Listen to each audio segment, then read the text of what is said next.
the secret of health, success, and power.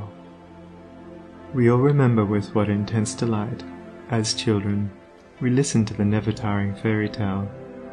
How eagerly we followed the fluctuating fortunes of the good boy or girl, ever protected in the hour of crisis from the evil machinations of the scheming witch, the cruel giant, or the wicked king. And our little hearts never faltered for the fate of the hero or heroine, nor did we doubt their ultimate triumph over all their enemies, for we knew that the fairies were infallible, and that they would never desert those who had consecrated themselves to the good and the true. And what unspeakable joy pulsated within us when the fairy queen, bringing all her magic to bear at the critical moment, scattered all the darkness and trouble, and granted them the complete satisfaction of all their hopes, and they were, happily ever after.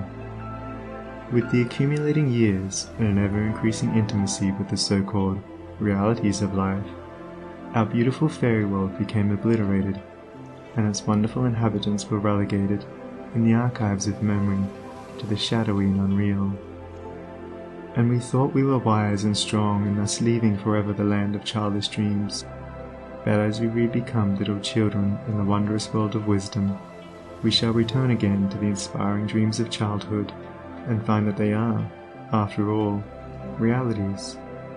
The fairy folk, so small and nearly always invisible, yet possessed of an all-conquering and magical power, who bestow upon the good health, wealth, and happiness, along with all the gifts of nature in lavish profusion, start again into reality and become immortalized in the soul realm of him who, by growth in wisdom, has entered into a knowledge of the power of thought and the laws which govern the inner world of being. To him the fairies live again as thought people, thought messengers, thought powers working in harmony with the overruling good. And they who, day by day, endeavor to harmonize their hearts with the heart of the supreme good, do in reality acquire true health, wealth, and happiness. There is no protection to compare with goodness, and by goodness I do not mean a mere outward conformity to the rules of morality. I mean pure thought, noble aspiration, unselfish love, and freedom from vainglory. To dwell continually in good thoughts is to throw around oneself a psychic atmosphere of sweetness and power which leaves its impress upon all who come in contact with it. As the rising sun puts to rout the helpless shadows, so are all the impotent forces of evil put to flight by the searching rays of positive thought, which shine forth from a heart made strong in purity and faith. Where there is sterling faith and uncompromising purity, there is health, there is success, there is power. In such a one, disease, failure, and disaster can find no lodgment, for there is nothing on which they can feed. Even physical conditions are largely determined by mental states, and to this truth the scientific world is rapidly being drawn. The old, materialistic belief that a man is what his body makes him is rapidly passing away, and is being replaced by the inspiring belief that a man is superior to his body, and that his body is what he makes it by the power of thought. Men everywhere are ceasing to believe that a man is despairing because he is dyspeptic, and are coming to understand that he is dyspeptic because he is despairing. And in the near future, the fact that all disease has its origin in the mind will become common knowledge. There is no evil in the universe but has its root and origin in the mind, and sin, sickness, sorrow, and affliction do not, in reality, belong to the universal order, are not inherent in the nature of things, but are the direct outcome of our ignorance of the right relations of things. According to tradition, there once lived, in India, a school of philosophers who led a life of such absolute purity and simplicity that they commonly reached the age of 150 years, and to fall sick was looked upon by them as an unpardonable disgrace, for it was considered to indicate a violation of law. The sooner we realize and acknowledge that sickness, far from being the arbitrary visitation of an offended God, or the test of an unwise providence, is the result of our own error or sin, the sooner we shall enter upon the highway of health. Disease comes to those who attract it, to those whose minds and bodies are receptive to it, and flees from those whose strong, pure, and positive thought sphere generates healing and life-giving currents. If you are given to anger, worry, jealousy, greed, or any other inharmonious state of mind and expect perfect physical health, you are expecting the impossible, for you are continually sowing the seeds of disease in your mind. Such conditions of mind are carefully shunned by the wise man, for he knows them to be far more dangerous than a bad drain or an infected house. If you would be free from all physical aches and pains, and would enjoy perfect physical harmony, then put your mind in order and harmonize your thoughts. Think joyful thoughts, think loving thoughts. Let the elixir of goodwill course through your veins, and you'll need no other medicine. Put away your jealousies, your suspicions, your worries, your hatreds, your selfish indulgences, and you'll put away your dyspepsia, your biliousness, your nervousness and aching joints. If you will persist in clinging to these debilitating and demoralizing habits of mind, then do not complain when your body is laid low with sickness.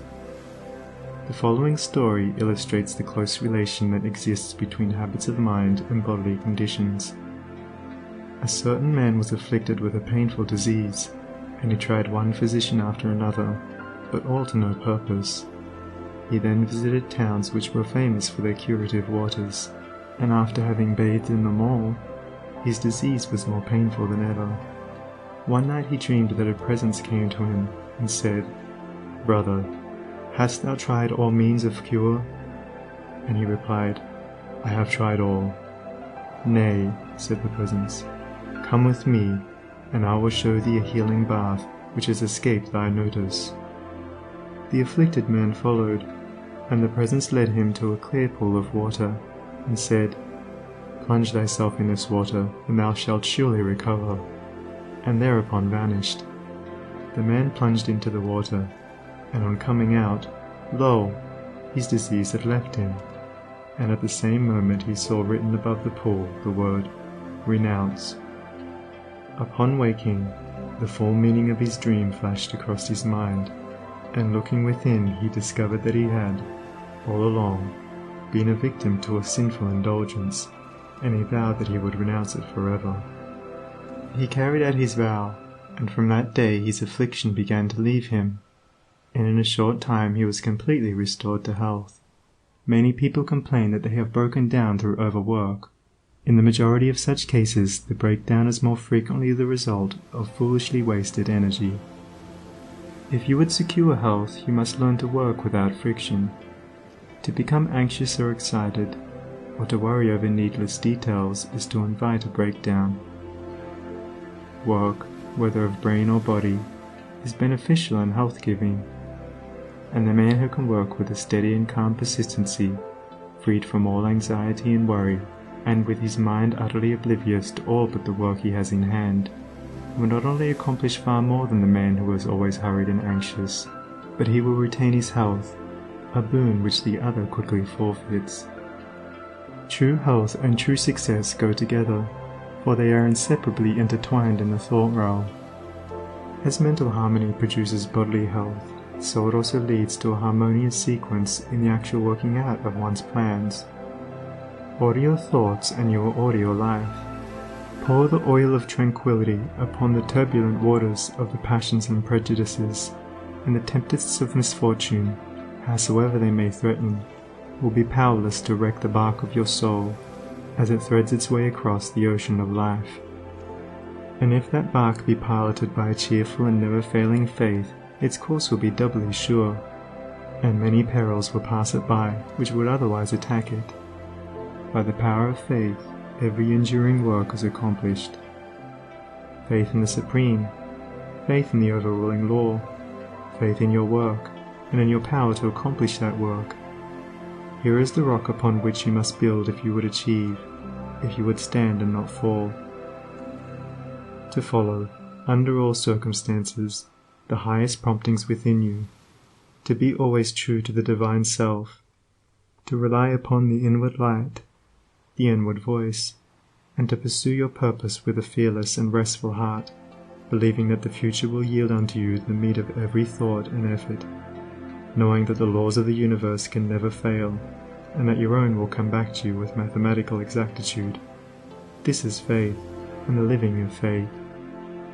By the power of such a faith, the dark waters of uncertainty are divided, every mountain of difficulty crumbles away, and the believing soul passes on unharmed. Strive, O reader, to acquire, above everything, the priceless possession of this dauntless faith, for it is the talisman of happiness, of success, of peace, of power, of all that makes life great and superior to suffering. Build upon such a faith, and you build upon the rock of the eternal, and with the materials of the eternal, and the structure that you erect will never be dissolved, for it will transcend all the accumulations of material luxuries and riches, the end of which is dust. Whether you are hurled into the depths of sorrow, or lifted upon the heights of joy, ever retain your hold upon this faith, ever return to it as your rock of refuge, and keep your feet firmly planted upon its immortal and immovable base. Centered in such a faith, you will become possessed of such a spiritual strength as will shatter, like so many toys of glass, all the forces of evil that are hurled against you, and you will achieve a success such as the mere striver after worldly gain can never know or even dream of. If ye have faith, and doubt not, ye shall not only do this, but if ye shall say unto this mountain, Be thou removed, and be thou cast into the sea, it shall be done. There are those today, men and women tabernacled in flesh and blood, who have realized this faith, who live in it and by it day by day, and who, having put it to the utmost test, have entered into the possession of its glory and peace.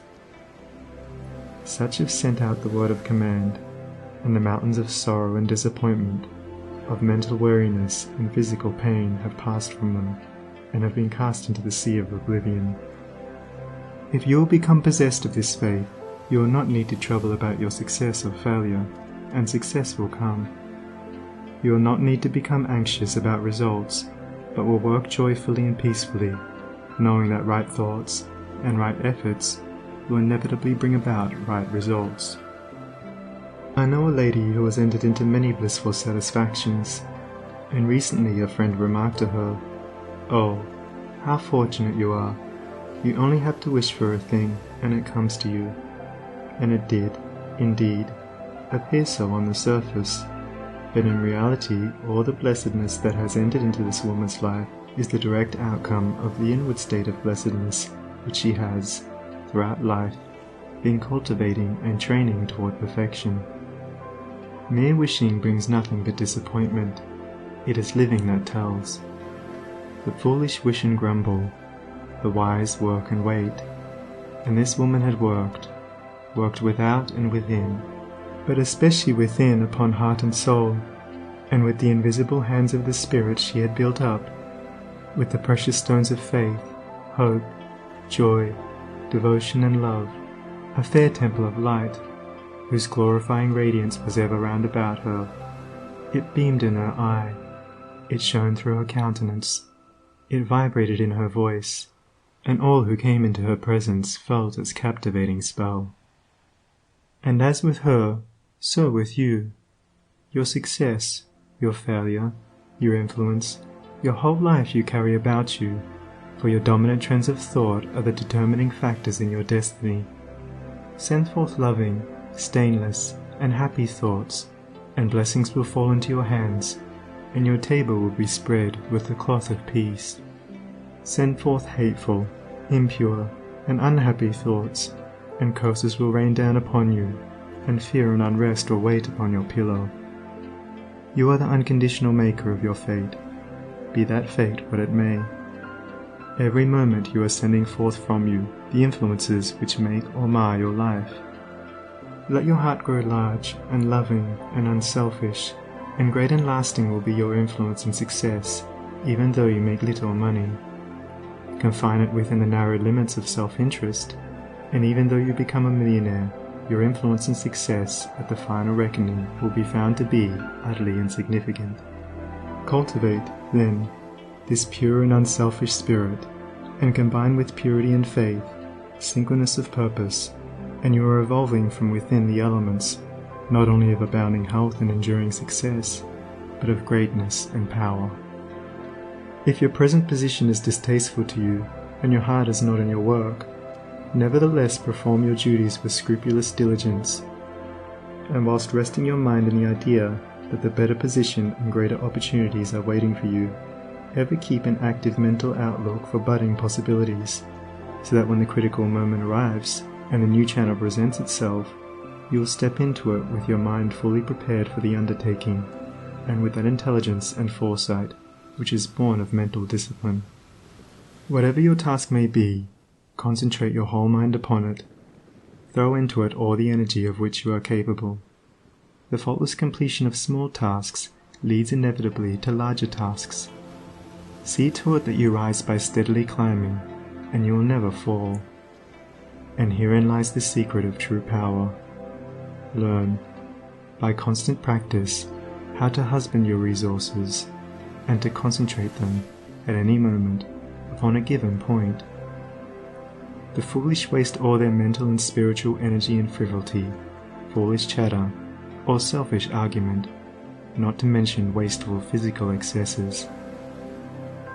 If you would acquire overcoming power, you must cultivate poise and passivity. You must be able to stand alone. All power is associated with immovability. The mountain, the massive rock, the storm-tried oak, all speak to us of power, because of their combined solitary grandeur and defiant fixity, while the shifting sand, the yielding twig, and the waving reed speak to us of weakness, because they are movable and non-resistant, and are utterly useless when detached from their fellows. He is the man of power who, when all of his fellows are swayed by some emotion or passion, remains calm and unmoved. He only is fitted to command and control who has succeeded in commanding and controlling himself. The hysterical, the fearful, the thoughtless and frivolous, let such seek company, or they will fall for lack of support.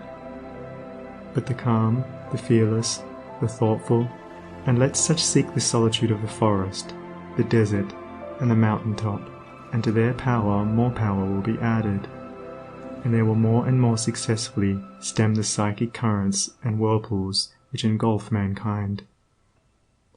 Passion is not power, it is the abuse of power, the dispersion of power. Passion is like a furious storm, which beats fiercely and wildly upon the embattled rock, whilst power is like the rock itself, which remains silent and unmoved through it all. That was a manifestation of true power when Martin Luther, wearied with the persuasions of his fearful friends, who were doubtful as to his safety should he go to Worms, replied, "If there were as many devils in Worms as there are tiles on the housetops, I would go." And when Benjamin Disraeli broke down in his first parliamentary speech, and brought upon himself the derision of the House, that was an exhibition of germinal power when he exclaimed, "The day will come when you will consider it an honour to listen to me."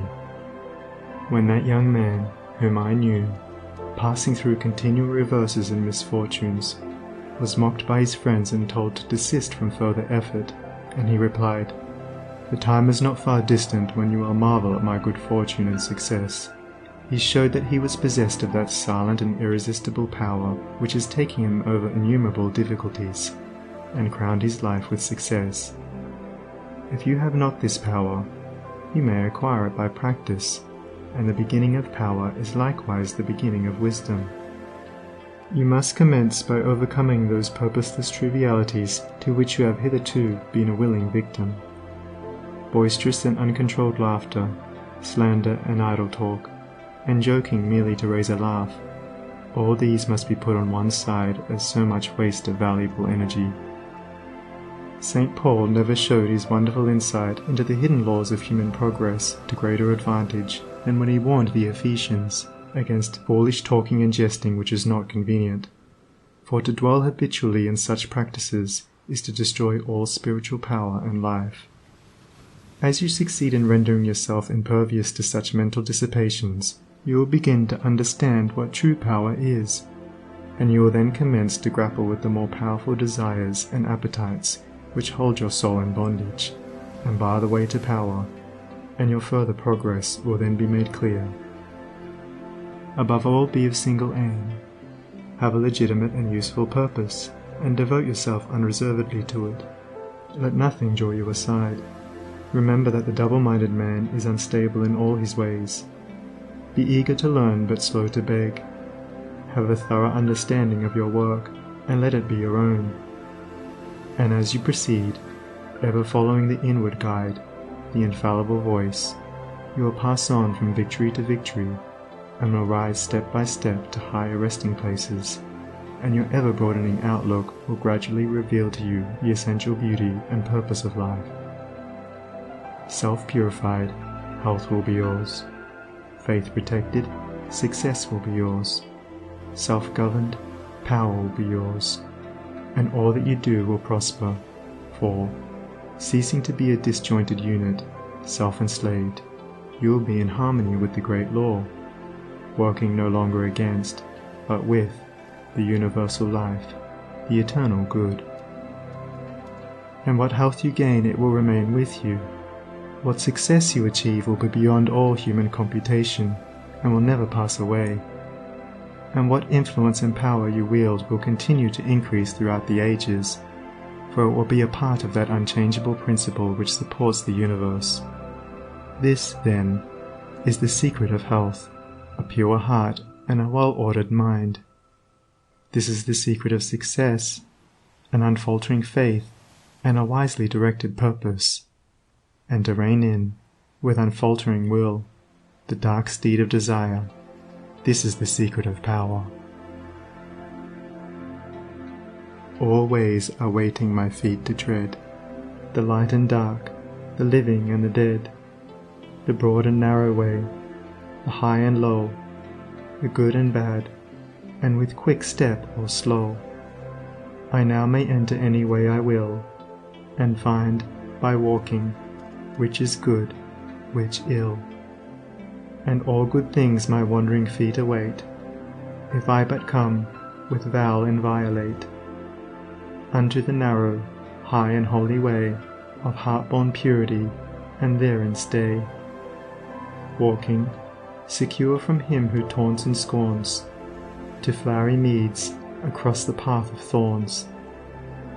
And I may stand where health, success, and power await my coming, if, each fleeting hour, I cling to love and patience, and abide with stainlessness, and never step aside from high integrity. So shall I see at last the land of immortality. And I may seek and find, I may achieve, I may not claim, but, losing, may retrieve. The law bends not for me, but I must bend unto the law, if I would reach the end of my afflictions, if I would restore my soul to light and life, and weep no more. Not mine the arrogant and selfish claim to all good things, be mine the lowly aim, to seek and find, to know and comprehend, and wisdom-ward all holy footsteps wend.